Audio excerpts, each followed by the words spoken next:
Hi there, this is Dr. Enson Wesia with Leaders for Life, a program in which we discuss various aspects of leadership and the context in which leaders perform their activities. We've been dealing with a series, an exciting series, that says you as a leader. Really, we want to deal with the aspect of you reflecting and truly accepting the fact that you are a leader and that God has placed you into that environment to lead. In whatever capacity you are a leader. Today I'm dealing with topic number 3. Topic number 3, I'm calling it major challenges of leadership. Major challenges of leadership. Topic number 1, we talked about the image of God. Topic number 2, we talked about the mandate to lead.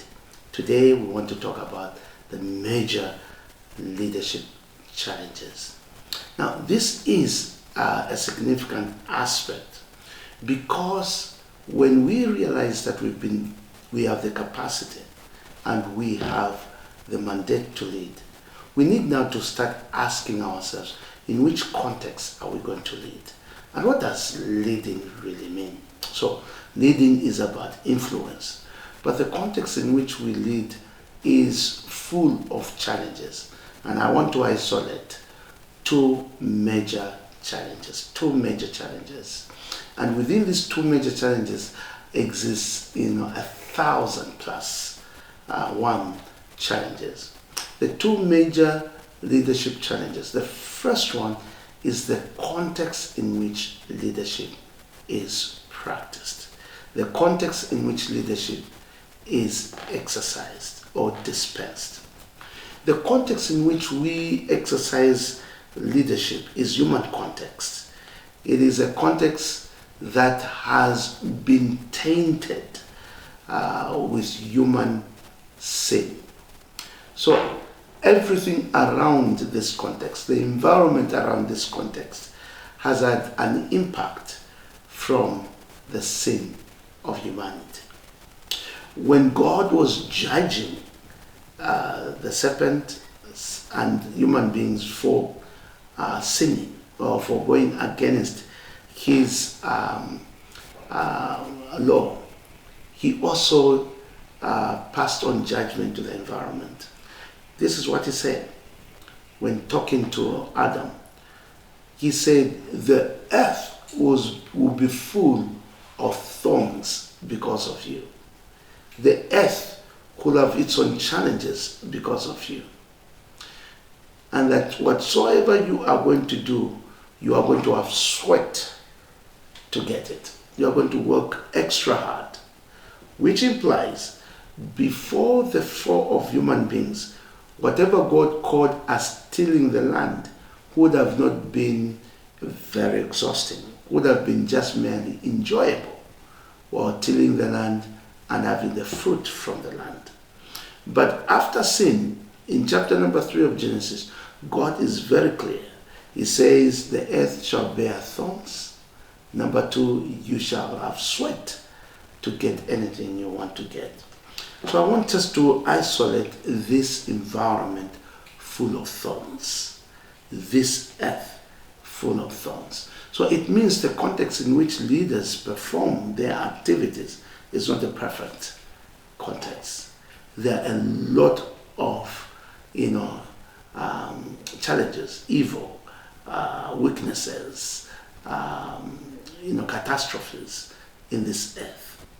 So when we look at the context, whatever context it is, political, academia, health, whatever context, natural, sciences side, you will find there are inherent weaknesses in the context.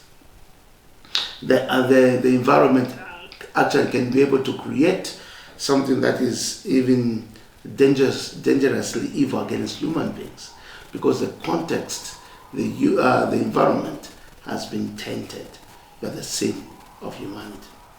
I do not believe that when God created the earth and set in the animals had never been given the capacity to try to kill other animals and to try to kill human beings.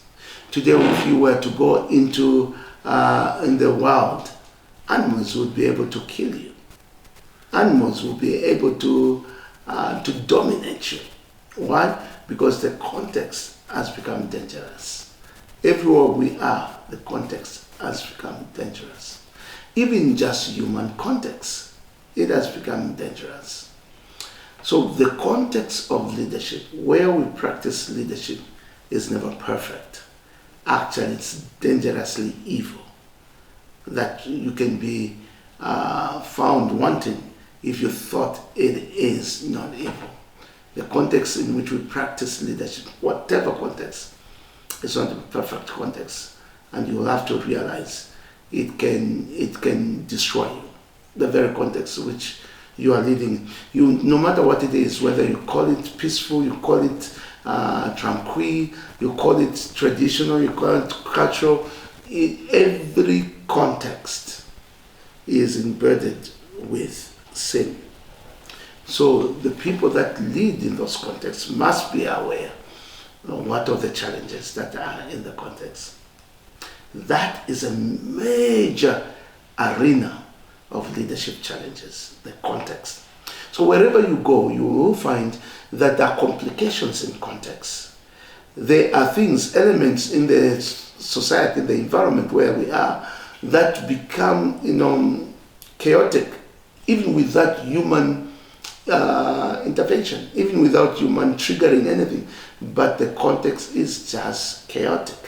Sin brought that chaotic context. So you will find that there are mutations in earth, mutations of species. There are issues that boggle your mind, that living things, animals are born with disabilities. It's because the earth has been affected. Everything is going through this traumatic experience. The Bible calls it in Romans chapter number 8. It says the earth is groaning. The earth is groaning. So the context itself is about the groaning of the earth. So you can see that wherever human beings are, they are in a groaning society, in a groaning environment. The second major set of challenges that we find as leaders is the impact of sin in the human behavior, in the human beings themselves, the impact of sin. So apart from the context, things around us, human beings who are the main actors of the leadership service, they themselves are imperfect. I'm not just talking about the context around them, but now we're talking about the person of a leader. You, the person as a leader. I, the person as a leader. I am imperfect. You are imperfect. And because of the impact of sin in our lives, we come with dysfunctions. We come with negatives to the leadership context. So we are imperfect, therefore we deliver imperfect leadership. We are imperfect, our service is tainted with imperfection. That is the biggest thing. So the best of all of us are still imperfect. The best of all our geniuses since time immemorial is imperfect. We come with moral weaknesses. So there is no perfect person. There is no perfect leader. You are not perfect. Neither should you demand perfection from others. I shouldn't demand perfection from you. So this is a reality. It's a major leadership challenge. It's a challenge of leadership. The context and the person of a leader. Both are imperfect. Both come with weaknesses. Both come with challenges.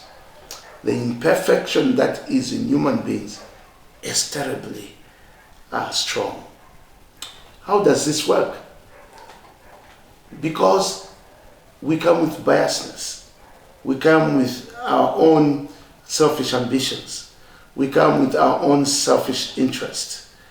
We come with our own where we want only us and my people, my clan, my tribe, gets the best out of the larger share of the cake of the nation. Why? Because it's imperfection. We forget imperfection has a powerful impact in the way we deal with leadership. So 2 things that I've emphasized today are 2 major challenges of leadership. The one is the arena in which leaders perform their tasks. And we are saying, since Adam sinned and God judged Adam and he said, there shall be thorns out of the earth, there has been this inherent weakness, inherent pain that is in the context.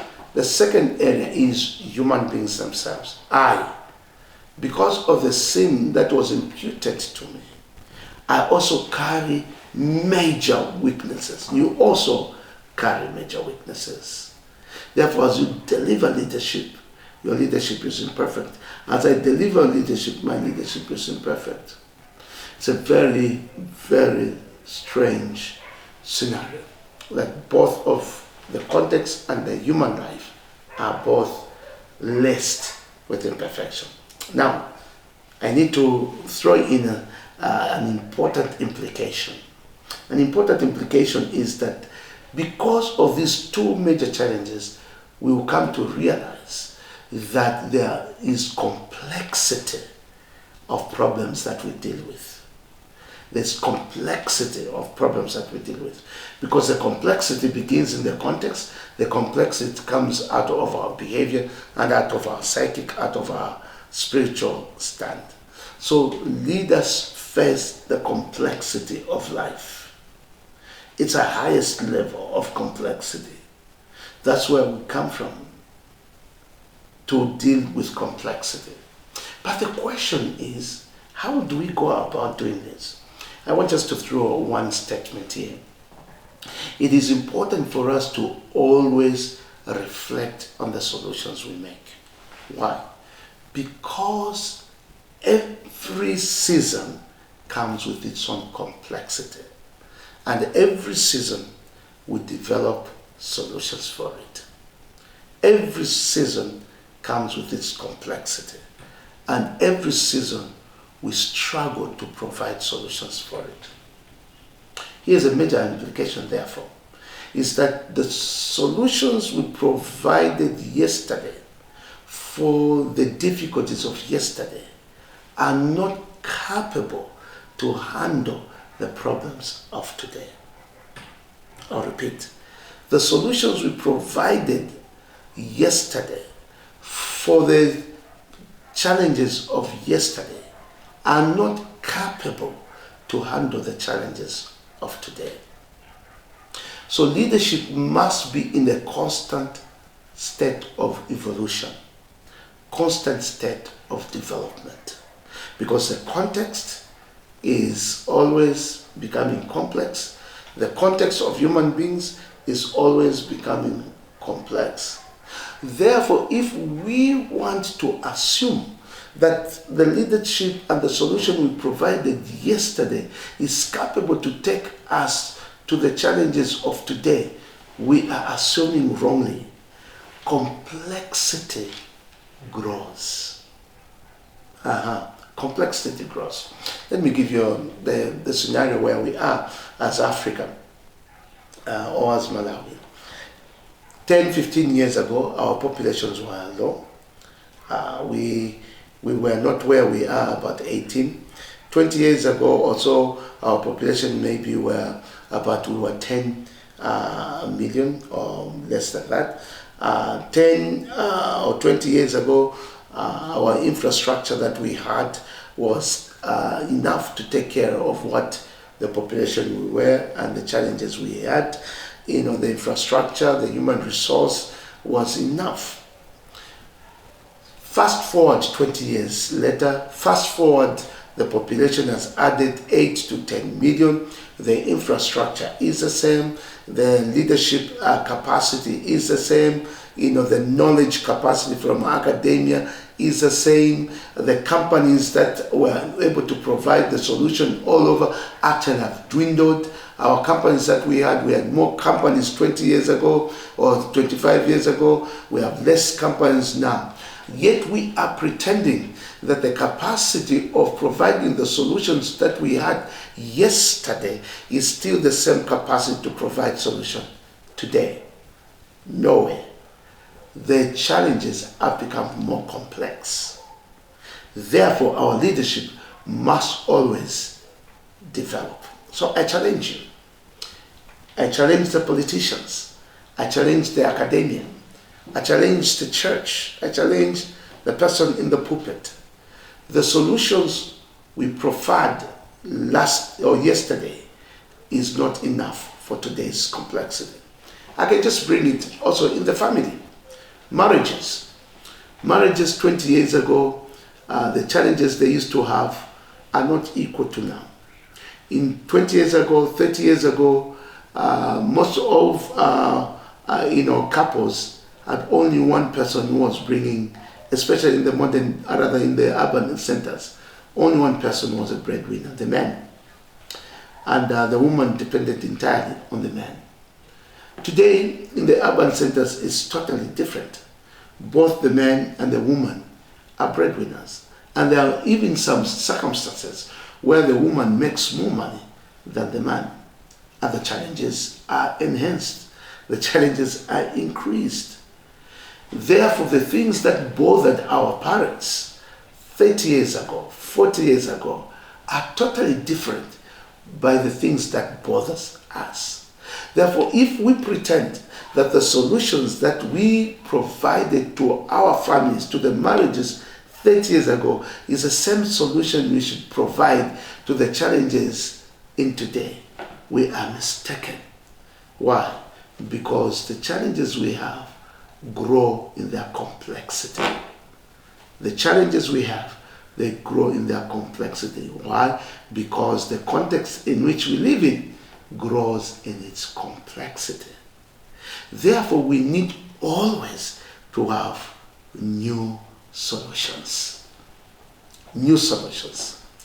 There is a context in the Bible about the tabernacle that is very interesting.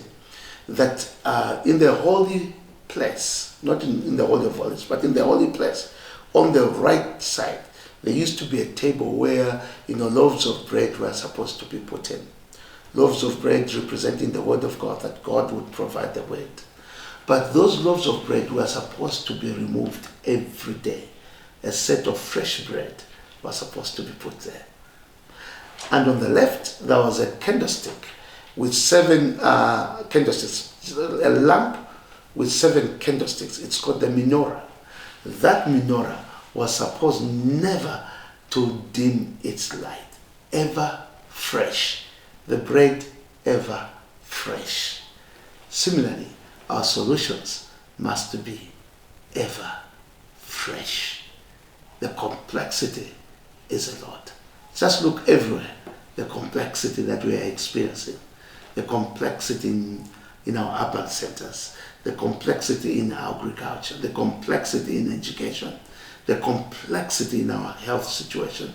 Our complexity is mind-boggling. Why? Our context and our human life continue to grow in complexity. That which is complex cannot be sorted by simple solutions. Our solutions must be complex too. It is important for you as a leader to broaden your mind and to understand that there is complexity in this earth, and you also must grow your strength in developing your leadership to effect change where God has placed you. It is critical, it's important. As you reflect on this, grow in the strength of the Lord. Well, this has been Dr. Enson Wesha with Leaders for Life. I pray God will bless you as you continue to develop your leadership capacities. Bye from us. Shalom, and God bless you.